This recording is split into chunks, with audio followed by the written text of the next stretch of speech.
I'm planning to take a roughly month-long road trip with my girlfriend and hopefully hit a couple races at the end. I'll have my bike with me, and my girlfriend is understanding that I'll need to get some riding in on the road. But realistically, I probably will only be able to fit in 2 to 3 rides a week for maybe 4 hours. That still sounds like a lot of riding to me, but hey, that's awesome. We'll be at elevation for significant parts of the trip, and we'll stay generally active with long hikes and walks. But cutting back my volume substantially still makes me fearful of losing fitness. So do I stand any chance of maintaining race shape through this? Any tips to make it happen? If I can do 2 quick recommendations of really good resources for this, for you, Calvin, to be able to take in a ton of information. Number 1, it's episode 293 of the Ask a Cycling Coach podcast. Chad went into energy system decay, or in other words, like how we lose fitness over time, which, by the way, that's something that we are, that it's really cool because we're working on that in adaptive training. And it's cool to see that over time, see things decay when you don't pay attention to them and you neglect those energy systems. But with that said, 293, great breakdown. We also have that in a shorter video that you can check out called Detraining, Can You Lose Fitness? I'll put that in the link below or in the description below for everybody listening to the podcast as well. And Sean wrote a fantastic article called Detraining, What Happens When You Lose Fitness. So literally, Calvin, like exactly what you're talking about. So in this article, when you check it out here, there's actually a table even that makes it super helpful. And I actually just got it wrong on this, but the table makes it super clear for you, because it's going to say within there what you can expect roughly for aerobic endurance, muscular endurance, and also like the sprint power, anaerobic side of things. And Alex, you had a good way of describing kind of how things come and how things go in terms of fitness with different energy systems. Yeah, I always think of it as the longest to gain and the longest to lose, and the quickest to gain and the quickest to lose. So it's kind of like if you think about a build, you start with the aerobic, the threshold, the sweet spot, the endurance base. And then as you're getting closer to races, you have more VO2 and sprint sprinkled in because you can bring that up at the last second. And that's honestly, Calvin, how I would approach this is, your aerobics there. And with these hikes and stuff, it's not the same as cycling, but it's still working that system. There has been in that same episode with Chad, he talked about how just keeping somewhat active during 2 weeks off actually helps you because you're not losing it completely. I would try to spread those, 4 hours as much as you can into 5 days, even if it's 5 45-minute sessions in the morning, and just get after like the key workouts, like 2 of those, like try to do like a VO2 or a sprint, like even just warm up 30-30s, cool down, something like that. And then maybe a couple endurance rides, and then take out those recovery rides and those days off and take those completely off the bike, and then kind of pair those ish with a hike. It's not going to be ideal, but it's spreading that is better than like 1 4-hour ride and then 1 4-hour ride kind of thing. So trying to be consistent on the bike and also making it 45 minutes, maybe make it easier to fit into whatever schedule you and your girlfriend have for this trip. Wake up, get a 45-minute session in and be done for the day. Definitely not a morning person, but there's something so rewarding about having it done. And it's like 7 a.m. and you're like, everybody's sleeping. So true. I'm not a morning person either, but it always feels so good to have it done so early in the day. It just feels, it's a nice box to check.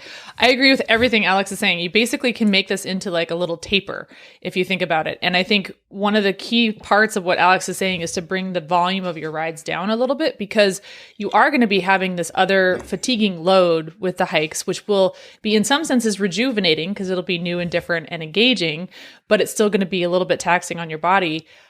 So balancing that with some shorter sessions on the bike, to Alex's point, and then making those a little bit more, polishing your top end, I think you could turn this into a really nice taper, as well as being a really nice mental break. So you show up to the races mentally fresh and rejuvenated, and you've got that sharpening of the top end ready to go, and you're not too fatigued. I think it could actually work out really nicely. Just make sure you're starting those hikes in the first week. If the hikes are anything like Jen brings me on, you will be sore.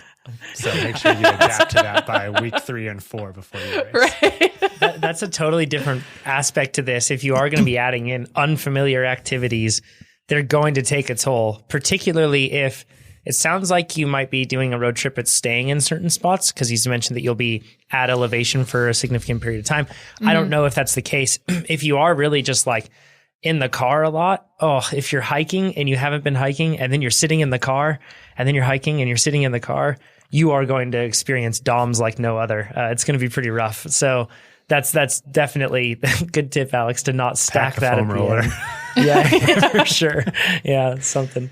But the elevation piece will actually help you as well. There is a fatigue to that. And even professional athletes, when they're up at elevation for the first week, will tack it down. You know, they're not going to go up there and just be like, sweet, VO2, let's go.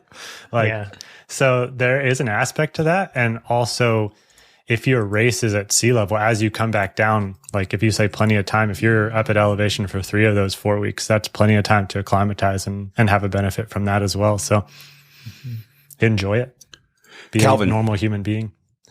I am going through this right now, but at a more severe I guess rate of not training with my divorce. So I'm looking at my thing. In January, I was hitting pretty hard. And then since then, I have not hit it hard at all. So much the fact that my 6-week daily average of TSS right now is 6, which is not, because the week is 45. So I'm a little bit harder than you, but I want to give you some anecdotal experience of what I have done and going from like, in the high, maybe like 80 down to like 6, which is not very good. So I agree. Everyone says I would actually use Train Now for this, and I would do like the climbing. So I really like doing like an over under threshold and then a VO2 max, have those two be your 2 intense days. And the third day be whatever you kind of feel like, either an aerobic day or sweet spot, depending on how tired you are. If you're less tired and you have not that much time, I would do sweet spot. But if you are more tired, do the same amount of time and do aerobic. And if you have a lot of time and you're not tired, which doesn't sound like you do, you could do a long aerobic ride. That right there, though, will probably keep you pretty close for ramp test results, or maybe even raise it a bit because you've been doing so much volume and you upped it in those kind of crit length workouts, which is super awesome. In my experience, what has happened, and I've been doing workouts this whole time as I've been going down, it's the long stuff. So if you're in I wouldn't do a 3-hour race. Like that would be if I was in a 3-hour race, like a 50-mile road race or something, for talking about strategy, I would be sitting in that group that whole time and do no work. I would not try to get any breakaway, and hopefully it's a sprint in the end. Because I feel like with that reduction in volume, especially over time when you come back to racing, it's that long, it's like kind of like the durability over time that really like starts to go. Although your 1 minute power might still be just as awesome or even more. You might be able to do a short breakaway and it quit, like a 15 minutes at the end, and do a really good job on that. So that's how I would do it. And you might even, depends on how you'd go, but this could be a fun time too, where that third workout is a sprint workout. So if, especially you're going to come back for crit, so you're going to be really super fresh because you're not doing that much volume. You could have a 2-month block of real high intensity, 15 second, 10 second, 30 second, neuromuscular stuff, and come back and, do a couple moves. There's someone locally named Josh Rennie who he is really good at that. And if you combine that with race tactics, Amory, back me up on this. You just do it's like you do a couple things to get into the right groups and you time it right. Everything else, you don't really put out that many watts because you're always in a draft. But you race like you're like this amazing Cat 1 racer who has all this fitness to go, because you time it, you anticipate it, and you make that jump. And maybe you put out, 1,300 watts or something if you're a large man. A few times, you're in the right spot, and then you just got to be there for the end. Is that right, Amber? Yeah. Yeah, exactly. You can make very little fitness go very, very far on tactics alone. And it doesn't sound like you're going to be going into this with very, very little fitness. So adjusting the tactics a little bit and then making sure that you're adjusting your prep going into it, I think it'll land you in a good spot. Two, when I did just a little bit of riding, like 2 hours per week, over like 8 weeks, going from a lot of riding to a little riding, kind of similar to what you're doing. I think I lost like 8 watts on my FTP or something. And I was doing less than you're going to do. And I was having weeks off in between. So that, it's going to be it's very individualistic on that, but that's just a point for you. You're not going to go down so far. Getting into the tactics side of things, I have a way of thinking of this that helps me stick to it. So when I'm really fit, I act like I just won the lottery in terms of like energy expenditure. And I'm just like spending money like crazy. I've got like one of those dollar bill machines, right? And I'm just like doing stupid moves all over the place. And because I just won he knows, because I just won the lottery, so to speak, or in other words, I have a ton of fitness, I feel like. And in almost every case, it ends up biting me. And I didn't indeed win the lottery. And then I have a negative balance, right, thereafter. But the way that I think of this, when I'm really focusing on a result, is I'm budget constrained. Like I race like I'm on a budget. And I think, you know what? My goal isn't to end with $0 in this bank account, so to speak. My goal is to end with as much in there as possible and win. And Pete is fantastic at doing that sort of thing too, when he needs to. He's also been known to race like he's just won the lottery as well.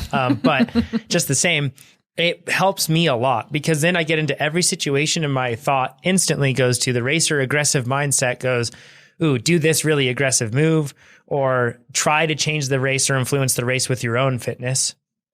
But the budget side of me says, no, there's no point in doing that. Sit here, wait, see what happens, ride efficiently, constantly find that pocket of least resistance, always be the person that is less eager, let the other people become more eager. The risks you'll take are different. The risks that you end up doing, they're pretty painful to endure sometimes. It's, oh gosh, that move is getting away and I wonder who's going to get it. But it will not be you. You will not be the one that ends up bringing that group back. And if you take that approach, it works. Nate actually had a great example of this last year in a race analysis video that we did, 2 years ago. Yikes, it's been a year, hasn't it? But that was... is this the story of Land Park? No, this is at Auburn. I think in the P1-2 or maybe 2-3 race that we did. But I'm up there and we're like, I'm constantly toward the front, policing things, chasing things down, racing like I won the lottery. And I thought in my mind, Nate said, I'm just going to surf the back and I'm just going to wait until the very end. And then at that point, I'm going to come forward. And I remember thinking like 10 times through the race, poor Nate's stuck at the back. He's probably like 17 groups back and there's splits and we might even end up lapping Nate. That's sad. He missed the moves. He didn't miss the moves. He was patient and the field is always less patient. You just have to wait and then they'll always make those moves. And it happens. It comes back together and Nate was in good position. That happened multiple times. Like you said, you brought up Land Park. There's a lot of them. I'm the one every time I race road bikes. I am the one that drops, dude. So everybody needs to go to Nate's Instagram and TikTok and see that. Yeah. TR. It's not on TikTok. It's just on Instagram. tr.nate. Okay. Do some more of those maybe tomorrow. But so somebody said that they want us to pick on each other more. So I'm going to pick on John now. He's on the forum. He is my employee, but this is what happens when John is the fittest person for the race in the race. He usually has the least outcome. Like there's some races locally, I know John is the fittest person and he has the worst results. But what John does is he goes, I'm going to make this hurt for everybody. And he's like, I'm going to make the race so hard.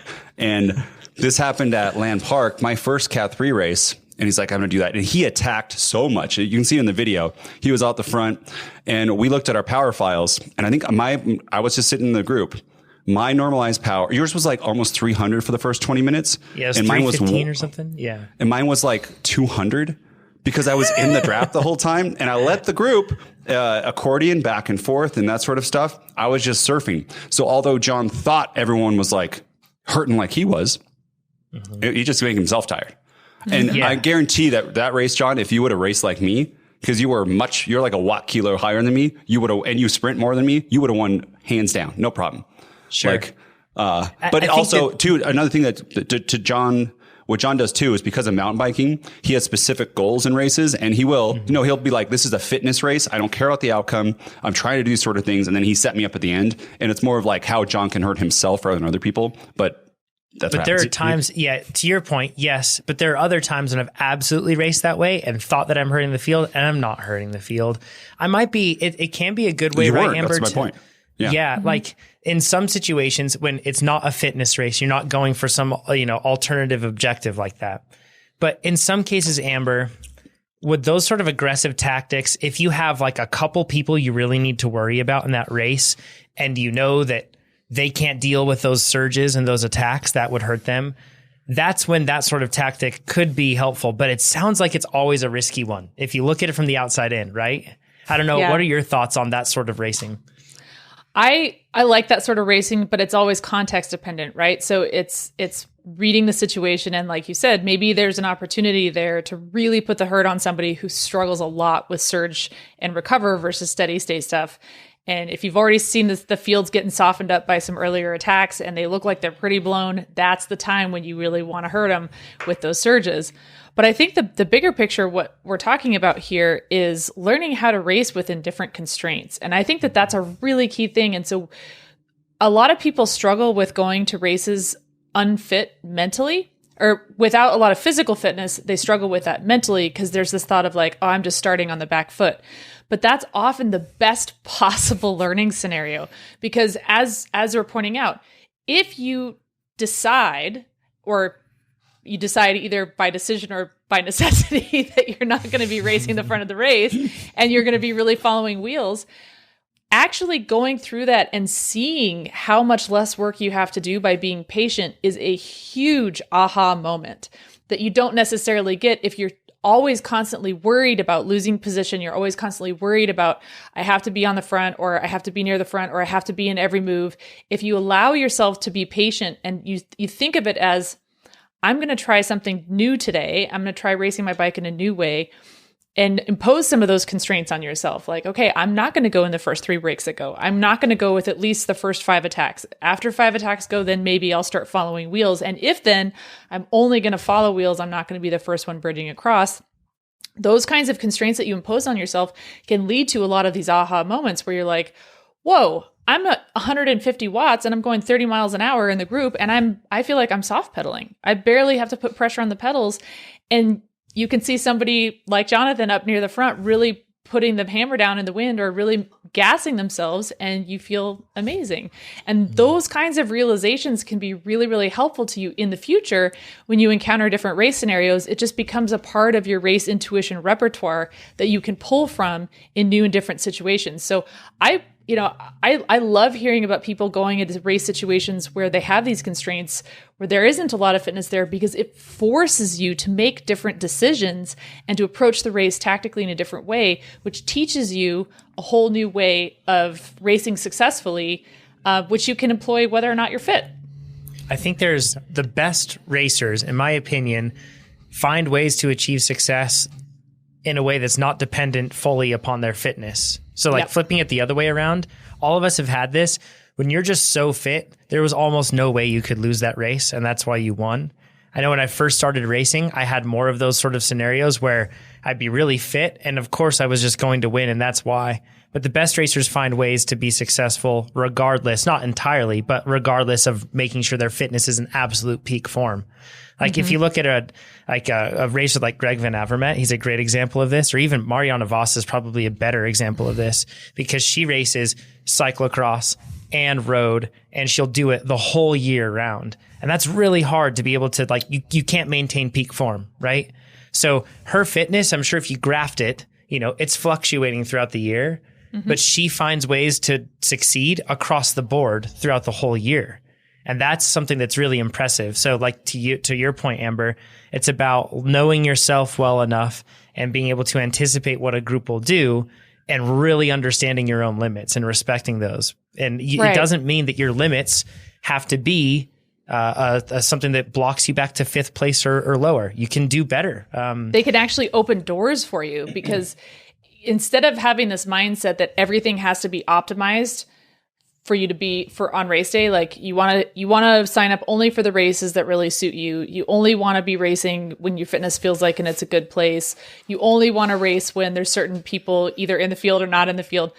Throw that all out the window and reframe it and think of it more like the less optimal the situation is for you, the more learning opportunity there is for you in terms of becoming a tactically more savvy racer. Growth mindset. It makes it better when you have fitness too. Like, I think it puts you in those situations where not pulling through is a necessity. Yes. And it teaches you, whoa, I don't have to if this is a stupid move. Like, just because he looks at me or she looks at me and is like, pull through it, just like, nah, bro.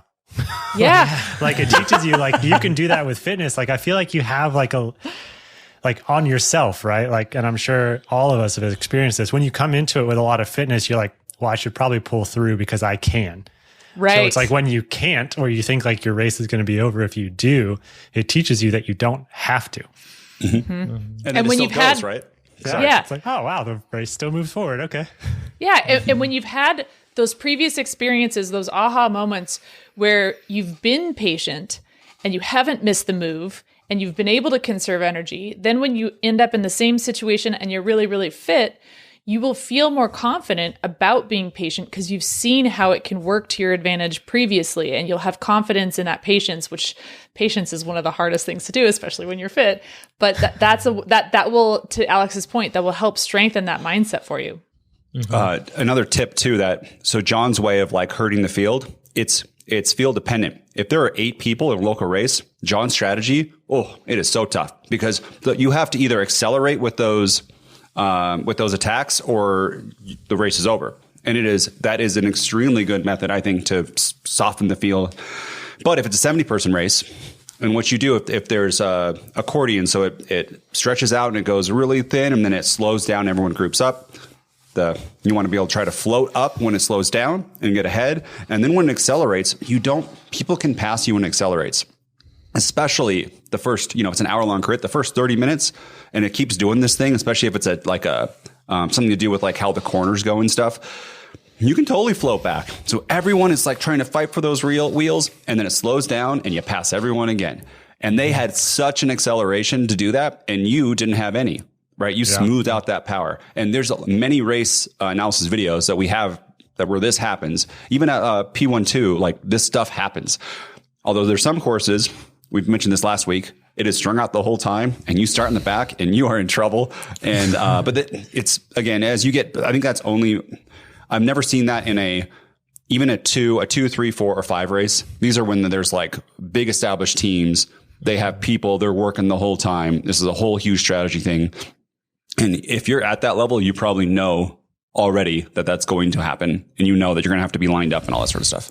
Oh, and it's different if you're a marked rider too. Like if there's a marked rider at the back, like, and a team sees that, it's like, then you're in trouble kind of thing. But it's like, if you're unknown, like I think people, when they fill that gap, it's like, sweet, you're going to break the wind for me and make it so I don't have to sprint after you. Easy. Just don't. I floated back and I looked back and I'm like, I'm the last one and there's no one behind me. Everyone is like, yeah, exactly. That's bad. Don't do that. Yep. Calvin, I'm going to recap the main takeaways for you on this one. So number 1, yes, you will lose fitness over this time period, but it probably won't be as severe as you fear. Also, if you focus on quality, like Alex is saying, instead of quantity, but really making sure that the hours that you do put in are very focused on quality. Nate mentioned some great examples of doing over-unders, doing sprints, that sort of work, VO2 stuff. If you do really high quality, higher intensity work with that constrained time frame, you actually might be able to show up at a race partnered with sound and judicious racecraft and get a better result than you anticipate. So have fun on the road trip, and hopefully you get faster through all of this stuff. You're certainly going to become a more wise racer, I would say, as a result of it. So for sure. If you like this video, make sure you give us a thumbs up. If you didn't like this video, you can give it a thumbs down, but let us know what you would have done differently in the comments below. If you want to see more of these videos, make sure you subscribe to our YouTube channel. And if you want to become a faster cyclist, check out TrainerRoad.com. Do it.